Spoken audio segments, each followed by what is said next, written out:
Alors nous ont rejoint Pierre Conessa, vous êtes historien, ancien haut fonctionnaire du ministère de la Défense, ce qui a priori vous classe parmi les espions d'ailleurs. Vous êtes l'auteur de La fabrication de l'ennemi ou Comment tuer avec sa conscience pour soi. Et dans le dernier numéro de la revue Medium, dirigé par Régis Debray, consacré au secret à l'ère numérique, vous avez écrit sur le secret d'État. Et puis Louis Caprioli, de 1998 à 2004, vous avez été sous-directeur chargé de la lutte contre le terrorisme à la DST, qui est devenue depuis la DCRI. Vous êtes aujourd'hui conseiller d'un groupe qui analyse, ou plutôt qui aide les entreprises, les protège quand elles s'installent à l'étranger, on va le dire comme ça. Est-ce que vous croyez à la surprise et à l'indignation des chefs d'État qu'on vient d'entendre là Alors l'indignation, oui, je l'entends bien, mais je pense que c'est une indignation hypocrite. Parce que si un chef d'État ignore que la NSA, c'est-à-dire les organismes qui dépendent de la NSA aussi, c'est-à-dire la CIA, la DEA, le Trésor américain, écoutent tout le monde, c'est à désespérer. Ça veut dire qu'il ne lit jamais, ou son entourage ne lit jamais les notes qui lui sont communiquées par la DGSE, par la DCRI. Il ne films américains qui non, soyons plus sérieux. Hein, il a des services officiels et d'ailleurs le président, comme tous les autres présidents, dispose de quoi? De téléphones cryptés. Donc ils sont avertis que leurs communications peuvent être interceptées et c'est pour ça qu'ils ont ces fameux téléphones. Est-ce que nous-mêmes nous faisons la même chose? Avec moins de moyens que la NSA, mais est-ce qu'on espionne nous aussi nos voisins, nos amis? Bien sûr, de la France. Mais bien sûr, je pense que la DGSE, enfin j'en suis convaincu, la DGSE, la DCRI, espionne, on recherche des renseignements. Si vous voulez, vous qualifiez l'espion en disant c'est une barbouze. Non, l'espion c'est quelque chose de noble pour moi. Si vous voulez, c'est quelqu'un qui défend les intérêts stratégiques du pays. Et d'ailleurs, les Américains l'ont bien compris parce que après Desert Storm en 1990, ils ont décidé de faire quoi? Economy Storm. Et donc ils ont décidé que les espions américains, que ce soit Warren Christopher, que ce soit les patrons de la CIA, allaient défendre les intérêts économiques des Américains en espionnant les étrangers pour défendre les intérêts stratégiques, économiques, financiers des États-Unis d'Amérique. Pour une raison très simple, les Américains ont été largement espionnés par les Français, les Israéliens. Les Israéliens ont de un membre, un agent qui, depuis 1987, est dans les prisons américaines, Pollard, hein, qui espionnait au profit des services de renseignement militaire israéliens. Donc les Américains savent ce que c'est que l'espionnage et savent qu'ils sont eux-mêmes espionnés. Ce qui a changé, Pierre Conessa, ce qui a changé, c'est qu'on a toujours espionné tout le monde, mais ce qui a changé, c'est les moyens technologiques. Aujourd'hui, on a un véritable moyen de surveiller tout le monde. Oui, effectivement, c'est l'échelle technologique qui, effectivement, permet d'avoir une surveillance aussi globale. Alors, on n'a jamais surveillé tout le monde, c'était pas possible. D'ailleurs, ça n'a aucun intérêt de surveiller tout le monde. Et même aujourd'hui, je suis sûr que la NSA doit être une espèce d'immense taupinière dans laquelle vous avez des millions d'informations qui sont difficilement utilisables si on ne sait pas qui on surveille, dans quel but. Si effectivement on est dans une opération d'intelligence économique, on va surveiller une entreprise particulière sur un marché donné pour savoir quels sont les concurrents. Mais si on surveille le président Hollande ou Mme Merkel, je suppose que ce n'est pas pour de la lutte antiterroriste. Vous imaginez bien que si le président Hollande avait su que le président Obama allait changer d'attitude sur la Syrie, il ne se serait probablement pas retrouvé en terrain comme ça découvert, comme il l'a été. Donc vous voyez l'intérêt du renseignement politique. Donc on est sur une gamme, une palette où effectivement il y a quand même des individus qui sont plus ciblés que d'autres. Hélène Vasilina, l'Amérique se retrouve au banc de l'accusation, accusée d'espionner ses alliés, à la fois les chefs d'État, les entreprises, les particuliers. La NSA aurait collecté toutes les communications téléphoniques des Français depuis 2 mois. Qu'est-ce que vous dites de ça quand on... Moi, je dis que ce n'est pas nouveau. Je rejoins monsieur Attali aussi, qui a dit que, voilà, ce n'est pas nouveau. De toute façon, l'espionnage fait partie intégrante d'une politique de sécurité nationale. Nous avons des informations publiques qui indiquent que depuis 1978, suite aux écoutes de Watergate, écoutez, ça a commencé avec le Pfizer Court, etc. 2001, il y a eu donc un mandat où on pouvait espionner, écouter sans devoir demander quoi que ce soit, au nom de la sécurité nationale, n'est-ce pas? Et ensuite, chercher des terroristes là où ils se trouvent d'ailleurs.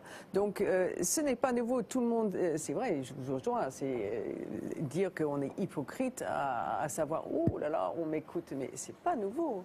Ce n'est pas nouveau. Alors si c'est pas nouveau, pourquoi est-ce que ça choque tant de gens?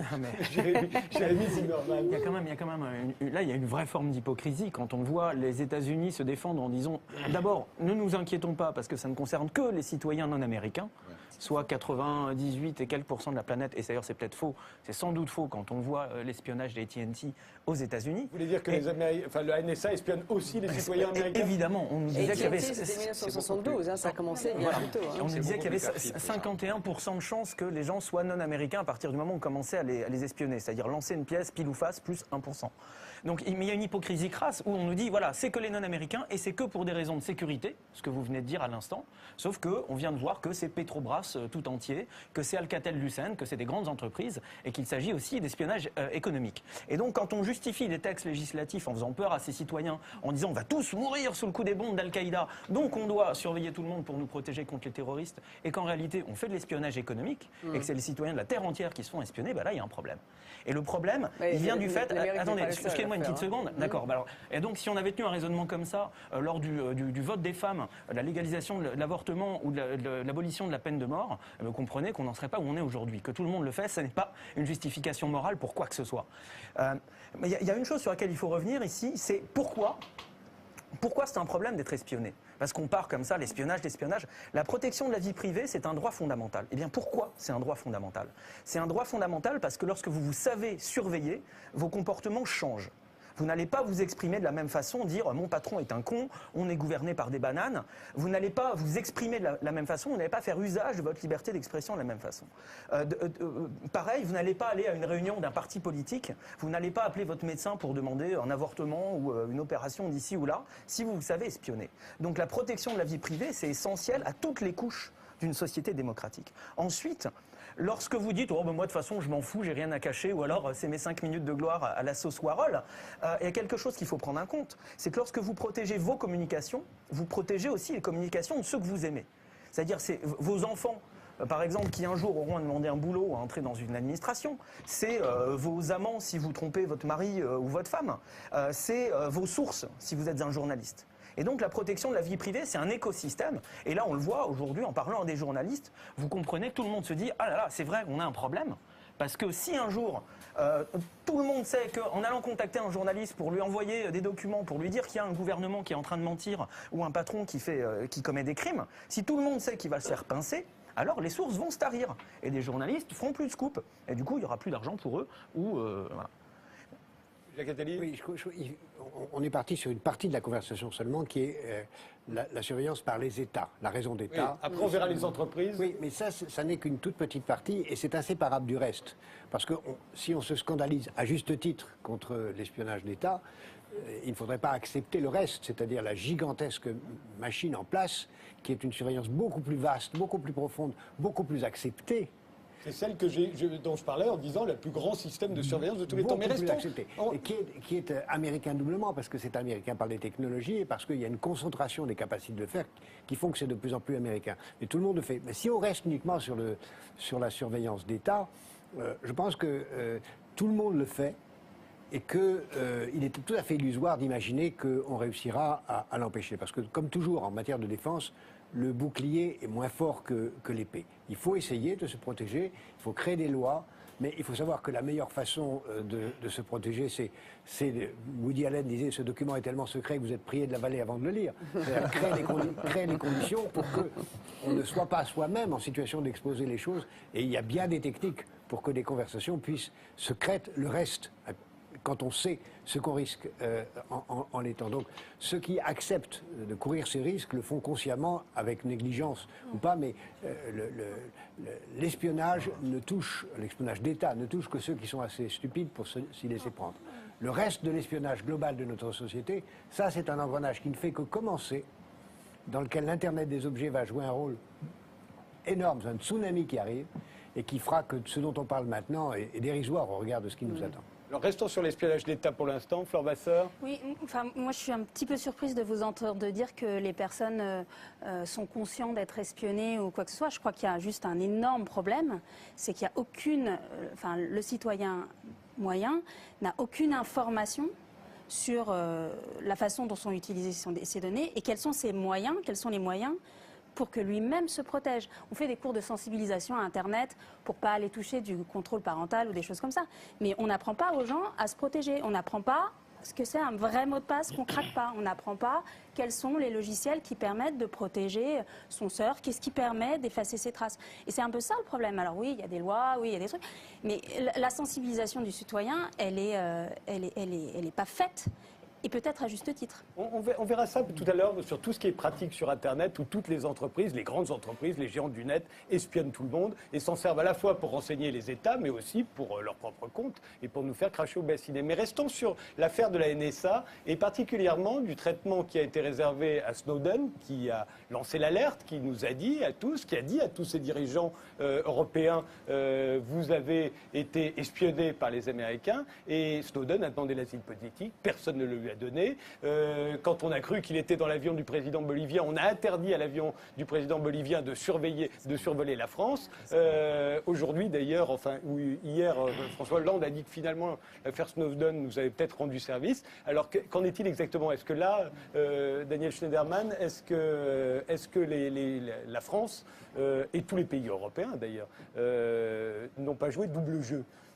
Ça, je ne sais pas s'ils ont joué double jeu. Ce qui est frappant depuis le début de cette histoire, c'est le caractère toujours timoré des réactions françaises par rapport aux États-Unis dans l'affaire Snowden et tous ces développements. Depuis l'histoire effectivement de l'interdiction de survol, là, qui est absolument hallucinante. On n'a toujours pas su exactement ce qui s'est passé. C'est sans doute le haut fonctionnaire de permanence à Matignon cette nuit-là. Mais enfin, est-ce qu'il n'a pas demandé en haut lieu si l'avion de Snowden pouvait survoler la France? C'était l'avion du président bolivien.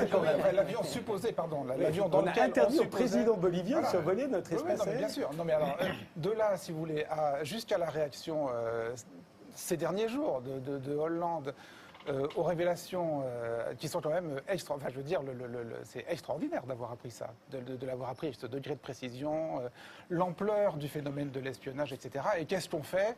On appelle timidement Obama, on lui demande est-ce que c'est bien vrai que? Mais non, pas du tout. Ah bon, ça va. Bon, et puis ensuite, on va discuter à 28, on fait quelque chose, non, on fait rien. Il y en a deux qui sont plutôt pour faire un truc, puis les autres non. Enfin, je veux dire, je ne sais pas ce que craint la France. Enfin, tout ça donne quand même l'impression que la France craint quelque chose, craint de déplaire aux États-Unis. On ne sait pas très bien pourquoi, d'ailleurs. On ne sait pas exactement de quelle rétorsion on a peur. Tout ça est quand même, vu de l'extérieur, très étonnant. Au sommet qui vient de se terminer, il y a eu une réaction conjointe franco-allemande très forte. Mais ce sont les Anglais qui se sont opposés absolument à ce que le sujet soit mis à l'ordre du jour. Très forte, on a dit, monsieur, on n'est pas très content. Voilà. Non, les Français, les Allemands auraient voulu que ça soit à l'ordre du jour, et en particulier que ce soit intégré au ce qu'on appelle le paquet numérique qui était en discussion hier matin. Mais les Anglais eux-mêmes sont, de ce point de vue, des représentants des États-Unis sur le continent européen et ont pour l'instant décidé de représenter les intérêts américains en Europe. On est quand même dans une hypocrisie absolument fascinante quand même. Interdire à un avion présidentiel de survoler le territoire, même pas de se poser. Le dernier épisode, c'était quand les Américains ont bombardé la Libye. Vous vous souvenez, en 89. C'est un petit peu plus compliqué parce qu'on croyait qu'il y avait deux avions. Ouais, et donc on pensait que Snowden était dans un deuxième avion. Mais qu'il y en ait deux ou qu'il y en ait trois, ça reste d'une indignité absolue. Et je rappelle quand même que Snowden n'est pas le premier cas. Il y a encore Assange qui est toujours dans une ambassade à Londres, enfermé, avec Scotland Yard devant la porte, alors que Assange a contribué aussi à révéler des ignominies fantastiques.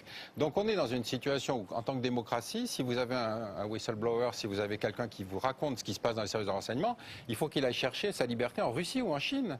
Donc où sommes-nous exactement? C'est effectivement ce qui a fait. C'est un commentaire de Vladimir Poutine. D'ailleurs, on va regarder dans le cas d'Assange. Snowden, lui, est réfugié en Russie. Et Assange, voilà ce qui lui est arrivé.